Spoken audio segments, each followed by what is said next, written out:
First time మన హైదరాబాద్లో 3D live projection అవుతుంది. ఇది ఎక్కడో కాదు, మన సికింద్రాబాద్లో వారాసిగూడలో.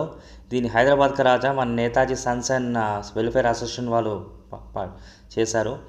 అండ్ ఇది వచ్చేసి 7 PM నుంచి 11 PM వరకు ఉంటుంది. ఇది లాస్ట్ డేట్ వచ్చేసి 4th September 2025. ఎవరైనా వెళ్ళాలనుకుంటే వెళ్ళండి. అండ్ ఎవరికైనా లైవ్ లొకేషన్స్ కావాలి అంటే గూగుల్లో హైదరాబాద్కి రాజా అని కొడితే మీకు వచ్చేస్తుంది. అండ్ ఇక్కడ ఉన్న ప్రాజెక్షన్ కానీ ఇది చాలా ఫేమస్ అవుతుంది. ఇక్కడ క్రౌడ్ కూడా చాలా ఉంది. మీరు ఏంటంటే 1 hour ముందే వెళ్ళండి. అక్కడ మీకు 7 PM అయితే 6K వెళ్ళండి, మీకు క్రౌడ్ తక్కువ ఉంటుంది, మీరు ఎంజాయ్ బాగా చేయొచ్చు. అండ్ ఇక్కడ వీడియో కాకుండా మీరు లైవ్గా చూస్తే చాలా ఎంజాయ్మెంట్ ఉంటుంది. సో ఒకసారి వెళ్ళి చూడండి, ఓకేనా? Thank you.